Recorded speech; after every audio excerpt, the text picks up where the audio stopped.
الله من الشيطان الرجيم. بسم الله الرحمن الرحيم. ادعو إلى الله على بصيرة أنا ومن اتبعني وسبحان الله وما أنا من المشركين. وقال النبي صلى الله عليه وسلم إنما أنا مبلغ والله يهدي انما انا قاسم والله يعطي او كما قال عليه الصلاة والسلام. سبحانك لا علم لنا الا ما علمتنا انك انت العليم الحكيم. اللهم صل على سيدنا محمد وعلى آل سيدنا محمد وبارك وسلم. قابل احترام بزرگوں اور عزیز بھائیوں،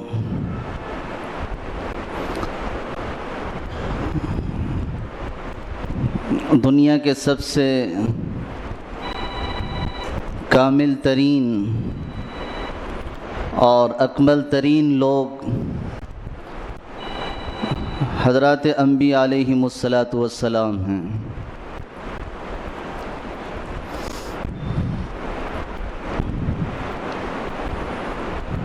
انبیاء کی بعثت کا مقصد، دنیا میں بھیجے جانے کا مقصد انسانیت کو توحید کی تعلیم دینا، اللہ تعالیٰ کے بندوں کو اللہ تعالیٰ سے جوڑنا، اپنے خالق اور اپنے مالک کا تعارف کرانا، یہ حضرات انبیاء علیہم السلام کا مقصد رہا ہے۔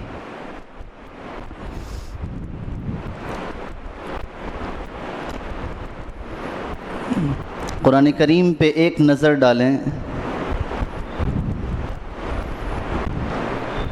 انبیاء کی دعوت کو اللہ تعالیٰ نے کھلے طور پر بیان کیا، یا قوم اعبدوا اللہ ما لکم من الہ غیرہ، اے میری قوم اللہ تعالیٰ کی عبادت کرو، ما لکم من الہ غیرہ، اللہ تعالیٰ کے سوا تمہارا کوئی معبود نہیں ہے۔ بت پرستی سے، شرک سے، ان ساری چیزوں سے انبیاء توبہ کرایا کرتے تھے۔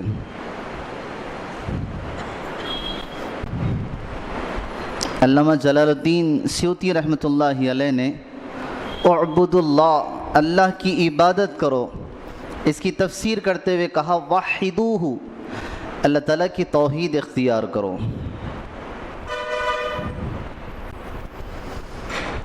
اور امام الانبیاء، سید الاولین والآخرین، سید المرسلین، سرور کونین، تاجدار مدینہ، سیدنا محمد الرسول اللہ صلی اللہ علیہ وسلم کی بعثت کا مقصد بھی یہی تھا۔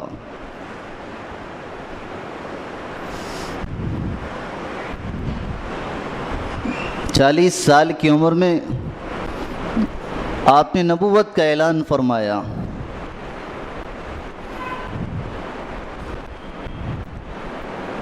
ایک ایک فرد کو، معاشرے کے ایک ایک انسان کو آپ نے اللہ تعالیٰ کی طرف بلایا۔ انفرادی طور پر پہنچ کر، اجتماعی طور پر آپ نے بلا کر یہ سمجھانے کی کوشش کی ہے کہ اللہ تعالیٰ کون ہے اور ان کی عبادت اور ان کی بندگی ہماری ذمہ داری ہے۔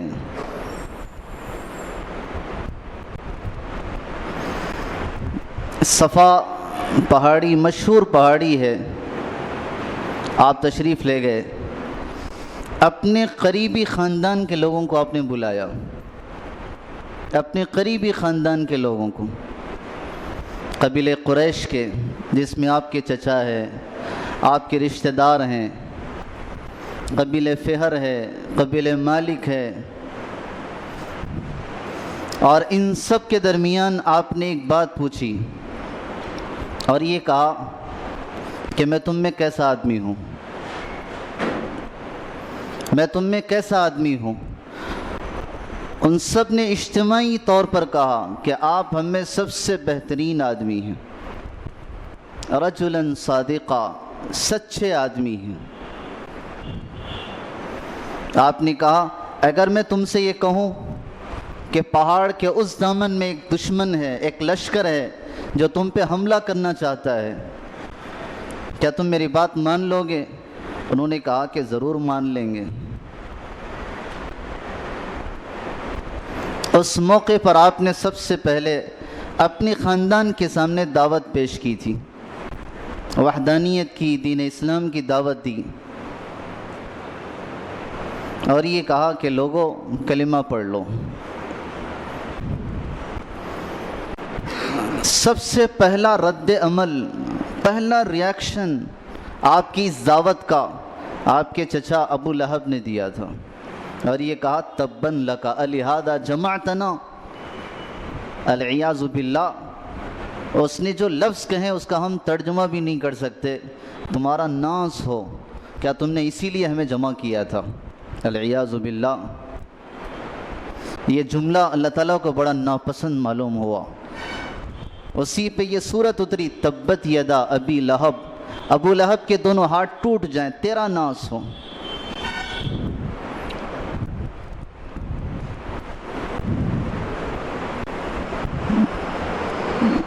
کچھ قوم کے لوگ ساتھ دینے لگے، کچھ اپنے ساتھ دینے لگے، کچھ پرائے مخالفت کرنے لگے۔ مکے کا ماحول کچھ عجیب سا تھا، ملے جلے تھے، کچھ موافق تھے، کچھ مخالف تھے، کچھ وہ تھے جو سازشیں کرنے والے، آپ کے خلاف مورچہ سنبھالے ہوئے تھے۔ لیکن آپ کی بعثت، آپ کے دنیا میں آنے کا مقصد یہی تھا، رحمت للعالمین، انسانیت کے درمیان رحمت تقسیم کرنا، انسانیت کے درمیان ہدایت تقسیم کرنا۔ آپ نے ہر فرد سے کہا کہ لا الہ الا اللہ یہ کامیابی کی ضمانت ہے، لا الہ الا اللہ نجات کا ذریعہ ہے، لا الہ الا اللہ یہ سب سے بڑی دنیا اور آخرت کی فلاح کا مقصد ہے، اور محمد الرسول اللہ صلی اللہ علیہ وسلم میری رسالت کے بغیر کلمہ پورا نہیں ہو سکتا۔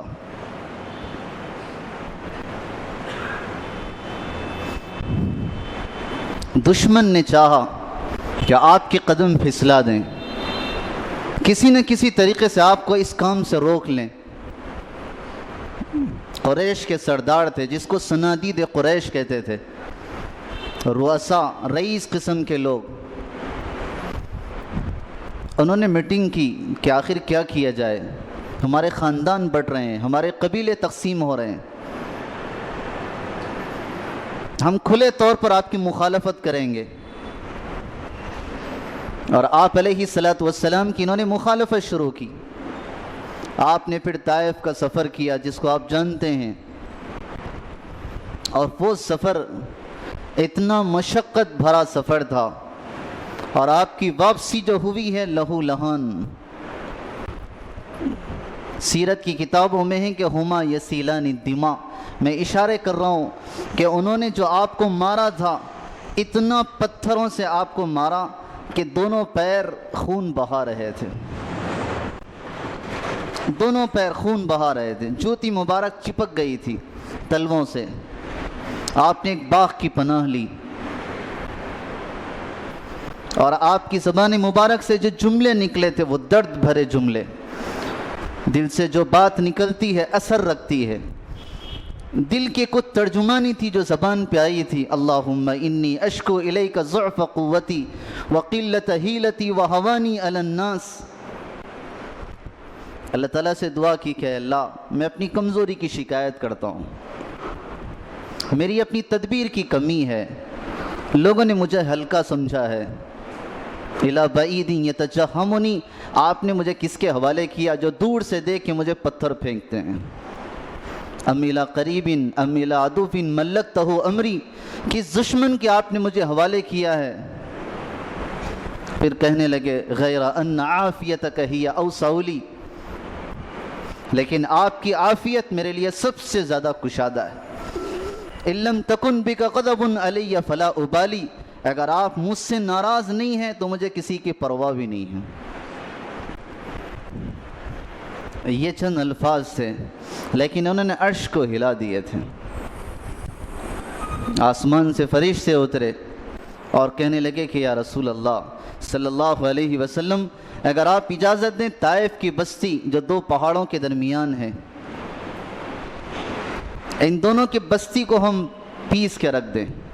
طائف کا علاقہ آج بھی سرسبز ہے، شاداب علاقہ ہے، پہاڑی علاقہ ہے، مکہ مکرمہ سے شاید 90 کلومیٹر پر ہے یا اس سے کم و بیش ہے، بہترین علاقہ عرب کا ہے۔ آج بھی اس علاقے کے بڑے لوگوں کا اس کا احساس ہے کہ اگر آپ علیہ السلام ہمارے لیے بد دعا کرتے تو یہ بستی باقی نہیں رہتی۔ آپ کی وہ شفقت ہے اور آپ کا وہ رحم و کرم ہے کہ جو آپ نے فرشتوں سے اللہ تعالیٰ سے کہا تھا کہ اگر یہ نہیں مانتے کوئی بات نہیں، ان کی نسلیں ایمان قبول کریں گی۔ آج یہ بستی باقی ہے۔ آپ علیہ السلام بڑے غمگین رہا کرتے تھے۔ کان رسول اللہ صلی اللہ علیہ وسلم متواصل الاحزان دائم الفکرہ، برابر غم زدہ، فکر مند۔ لیکن آپ کا غم کس چیز کے لیے تھا؟ کیا پیسوں کے لیے یا پراپرٹیز کے لیے یا اپنے اہل بیت اور اہل خانہ کی کمائی اور جمائی کے لیے؟ نہیں، آپ کا فکر، آپ کا درد و غم ہم اور آپ کے لیے تھا، انسانیت کے لیے تھا کہ یہ اٹھ جائے، یہ ہدایت پہ آ جائے، یہ نجات پہ آ جائے، یہ وحدانیت پہ آ جائے، یہ خالق کو پہچان لے، ان کے اندر انسانیت، ان کے اندر اخلاق، ان کے اندر بندگی کے پہلو آ جائیں۔ اتنا غمگین قرآن تسلی کی آیتیں لے کے آ رہا ہوں، جبرائیل علیہ السلام تسلی کی آیتیں لے کے پہنچ رہے ہیں۔ لعلک باقع نفسک الا یکونوا مؤمنین، کہ آپ اتنے غمزدہ ہیں شاید اپنے آپ کو ہلاک کر لیں گے کہ اگر یہ ایمان نہ لائیں، اتنا غم نہ کریں۔ آپ کی دعوت یہ تھی کہ لوگ آ جائیں۔ یا ایھا الرسول بلغ ما انزل الیک من ربک، وہی اتر رہی کہ رسول جو قرآن آپ پہ اتر رہا لوگوں میں آپ تبلیغ کریے، لوگوں کو آپ پہنچائیے۔ تبلیغ کہتے ہیں پہنچانا۔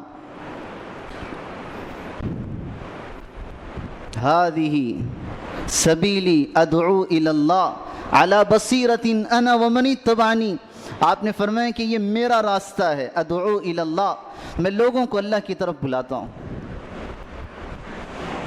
میں لوگوں کو اللہ کی طرف بلاتا ہوں، انا ومن اتبعنی، میں بھی بلاتا ہوں، اور میرے جتنی اتباع کرنے والے ہیں وہ سب، ان کی ذمہ داری ہے اللہ کی طرف بلانا،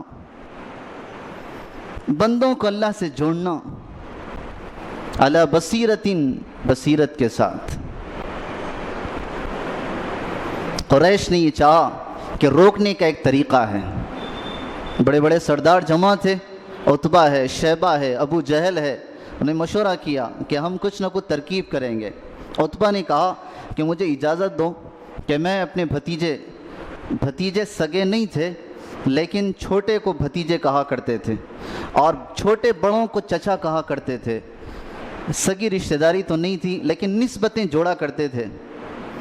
تو عتبہ کہنے لگا کہ میں اپنے بھتیجے سے مل کے خود بات کروں گا۔ بڑا آدمی تھا، تجربے کار تھا، رئیس قسم کا تھا۔ لوگوں نے کہا کہ ٹھیک ہے جاؤ، اور سب مطمئن تھے کہ عتبہ منا لے گا۔ وہ آئے، آپ علیہ السلام سے کہا کہ کچھ بات کرنی ہے۔ آپ نے فرمایا کہ بتاؤ۔ تو کہنے لگے افرغت، کیا آپ فارغ ہیں؟ کہا کہ ہاں میں فارغ ہوں۔ تو اس نے کہا کہ سب سے پہلی پیشکش وہ یہ ہے کہ اگر آپ کا مقصد مکے کے اندر یہ ہے کہ مال جمع ہو جائے، بہترین مالداری آپ کے پاس آ جائے، جمعنا لک اموالنا حتی تکون اکثرنا مالا، اتنا مال جمع کر کے دیں گے کہ آپ سے زیادہ مالدار مکے کے اندر کوئی نہیں ہوگا۔ شرط یہ ہے کہ آپ یہ تبلیغ چھوڑ دیں، شرط یہ ہے کہ آپ یہ دعوت چھوڑ دیں، کسی کو کچھ نہ بلائیں، گھر پہ رہیں، آپ خاموش رہیں۔ اس نے کہا کہ دوسری بات ہے اگر آپ چاہتے ہیں کہ سردار بننا، لیڈر بننا، سودنا کالینا، ہم آپ کو سردار بنا لیں گے۔ آپ کی اجازت کے بغیر کچھ نہیں ہوگا مکے کے اندر، سب آپ کی صدارت کے اندر ہوگا، آپ خاموش ہیں۔ تیسرے اس نے کہا کہ اگر آپ یہ چاہتے ہیں کہ کوئی خوبصورت لڑکی سے نکاح ہو تو قریش کی سب سے حسین لڑکی سے آپ کا نکاح کر دیں گے، شرط یہ ہے کہ آپ کسی کو دعوت نہ دیں، خدا کی طرف نہ بلائیں۔ ہمارا جو باپ دادا کا دین ہے، ما وجدنا علیہ آباءنا، ہم اسی پہ رہنا چاہتے ہیں، وہی بت پرستی پہ ہم رہنا چاہتے ہیں۔ آپ نے کہا خاموش ہیں۔ اب 3 چیزیں پیش کر دیں۔ چوتھی اس نے کہا کہ اگر آپ کو کوئی جن سوار ہے جس کی وجہ سے آپ یہ کر رہے ہیں، طلبنا لک اطباء، ہم بڑے بڑے ڈاکٹر کو بلائیں گے، اطباء کو بلائیں گے اور آپ کا علاج ہو جائے گا۔ آپ علیہ الصلوۃ والسلام خاموش ہیں۔ اس نے 4 چیزیں پیش کی اور خود بھی بیٹھ گیا۔ تو آپ نے کہا افرغت یا ابا الولید، ابو الولید یہ عتبہ کی کنیت ہے، کیا تمہاری بات پوری ہو گئی؟ کہا ہو گئی۔ آپ نے فرمایا اسمع منی، مجھ سے سنو۔ پھر آپ نے سورہ حامیم تلاوت فرمائی۔ حامیم کتاب فصلت آیاتہ قرآنا عربیا لقوم یعلمون بشیرا ونذیرا۔ آپ پڑھتے چلے گئے۔ عتبہ عربی جاننے والا تھا، آپ کی زبان ہے، قرآن پاک ہے، وحی مبارک ہے، اثر کر رہی ہے، اتنی تیزی سے اثر ہو رہا ہے زبان مبارک کے جملے، عتبہ کا چہرہ بدل رہا۔ اور ایک رکوع کے قریب جب آپ نے پڑھ لیا، تلاوت کر رہے ہیں آپ، اور اچانک اس آیت پہ پہنچے فَأَنذَرْتُكُمْ صَاعِقَةً مِثْلَ صَاعِقَةِ عَادٍ وَثَمُودَ، کہ دیکھ قوم عاد اور قوم سمود پہ جو بجلیوں کی کڑک آئی ہے، ویسی کڑک تم پہ بھی آئے گی، میں اسی سے ڈراتا ہوں۔ جب یہ آیت پہ پہنچے، عتبہ آگے بڑھ کے منہ پہ ہاتھ رکھا اور یہ کہا کہ محمد اس سے آگے نہ پڑھو۔ وہ اپنے کفر کے باوجود، اپنی بت پرستی کے باوجود اس کا یقین تھا کہ ان کی زبان سے نکلی ہوئی بات ہو کے رہے گی۔ آگے بڑھ کے منہ پہ ہاتھ رکھا کہ اس سے آگے نہ پڑھو۔ ساری قوم انتظار میں ہیں کہ عتبہ شاید کچھ خوشخبری لے کے آئے۔ عتبہ آیا، اس نے کہا کہ چچا کیا ہوا؟ چہرے کا رنگ بدلا ہوا ہے۔ دیکھتے ہی انہوں نے کہا کہ کچھ بات دوسری ہے۔ عتبہ نے کہا کہ دیکھو محمد کو چھوڑ دو، کچھ نہ کہو صلی اللہ علیہ وسلم۔ ساری مخالفت کے باوجود آپ آگے بڑھتے چلے گئے، اور وہ دن بھی آیا کہ مکہ مکرمہ میں فاتحانہ شان سے آپ داخل ہوئے تھے۔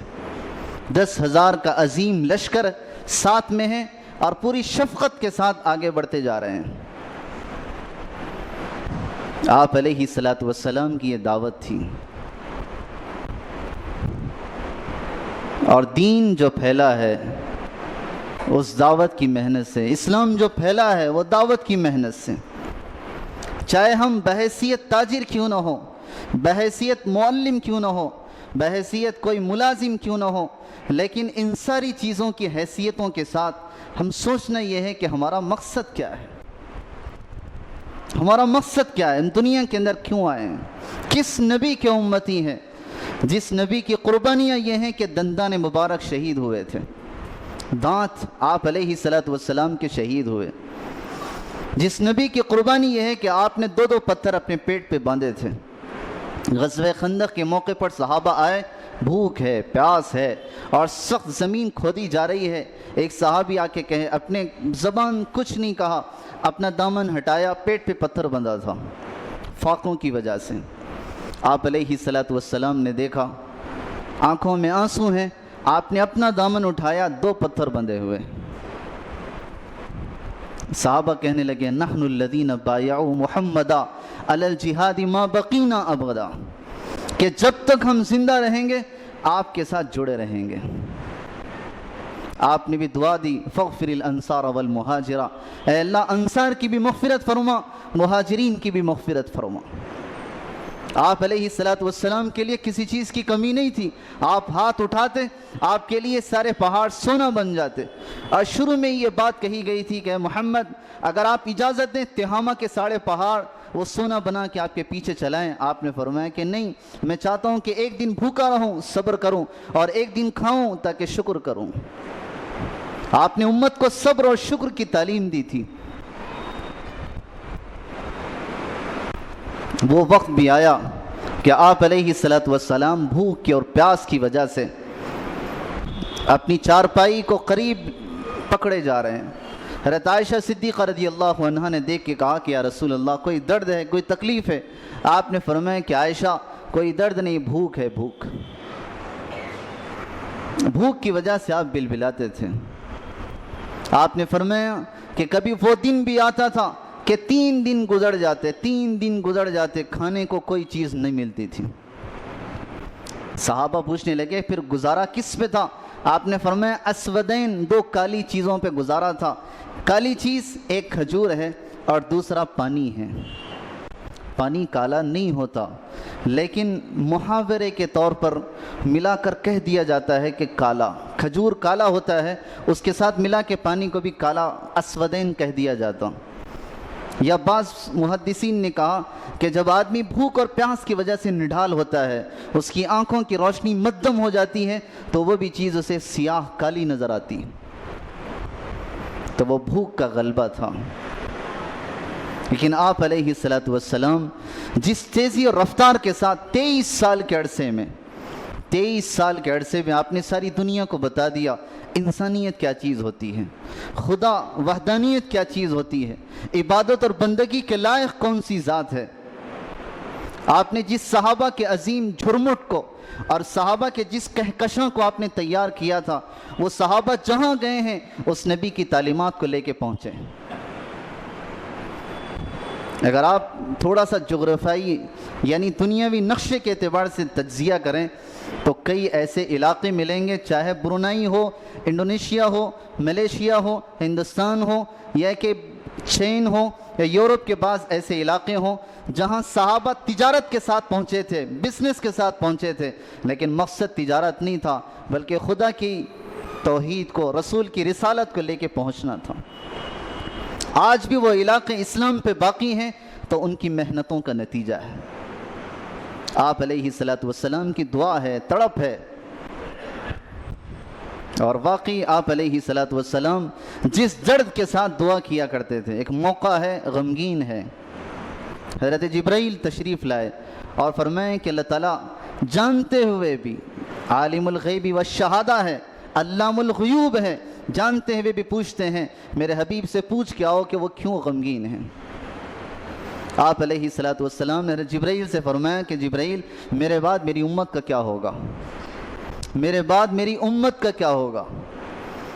حسنین کی فکر نہیں کی ہے، حضرت فاطمہ کی فکر نہیں، کہا میرے بعد میری امت کا کیا ہوگا۔ جس امت کو اپنی تجارت سے فرصت نہیں، جس امت کو اپنی گھریلو الجھنوں سے فرصت نہیں، جس امت کو اپنی زندگی سے فرصت نہیں ہے، اس زندگی کے بارے میں نبی فکر کر رہے ہیں کہ میرے بعد میری امت کا کیا ہوگا۔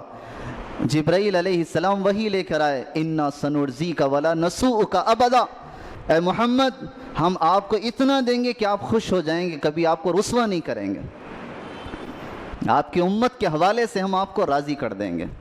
وَلَسَوْفَ يُعْتِيكَ رَبُّكَ فَتَرْضَىٰ، آپ کے رب آپ کو اتنا دیں گے کہ آپ راضی ہو جائیں گے۔ یہ نبی کی شان ہے۔ موسیٰ علیہ السلام جلدی آ گئے طور پر، تو اللہ تعالیٰ نے فرمایا کہ عجلت ربی، موسیٰ تم جلدی کیوں آ گئے؟ تو کہنے لگا کہ عجلت الیک ربی لترضیٰ، اے اللہ میں جلدی اس لیے آیا ہوں کہ آپ راضی ہو جائیں، آپ راضی ہو جائیں، میں اس لیے جلدی آیا۔ اور یہاں اپنے حبیب کے بارے میں اللہ تعالیٰ فرما رہے ہیں کہ اے حبیب ہم آپ کو اتنا دیں گے کہ آپ راضی ہو جائیں۔ سارے انبیاء اللہ تعالیٰ کو راضی کرنا چاہ رہے ہیں، اور اللہ تعالیٰ اپنے حبیب سیدنا محمد رسول اللہ صلی اللہ علیہ وسلم کو راضی کرنا چاہ رہے ہیں۔ یہ اس نبی کے امتی ہیں ہم اپنے مقام کو، اپنے مقصد کو ہم پہچانیں۔ اللہ تعالیٰ نے جس کاز کے لیے، جس کار کے لیے، جس مقصد کے لیے اس امت کو بھیجا ہے، اس امت کا بچہ وہ بڑا قابل ہے، بڑا قابل ہے، وہ کوئی بیکار بے معقول نہیں ہے، لیکن ہم نے پہچانا نہیں اپنے آپ کو۔ ہماری زندگی 2-4 درہم و دینار کے لیے، 2-4 سونے اور چاندی کے لیے، 2-4 لوہے کے ٹکڑوں کے پیچھے جوانی خرچ ہو چکی ہے۔ جس مقصد کے لیے اللہ تعالیٰ نے بھیجا تھا وہ مقصد نگاہوں سے اوجھل ہو چکا ہے، دور ہو چکا ہے۔ اللہ تعالیٰ سے دعا ہے اللہ ہمیں اس زندگی پر واپس لائے جس مقصد کے لیے آپ علیہ الصلاۃ والسلام کی بعثت ہوئی ہے۔ اللہ ہم سب کو عمل کی توفیق عطا فرمائے۔ وآخر دعوانا الحمد للہ رب العالمین۔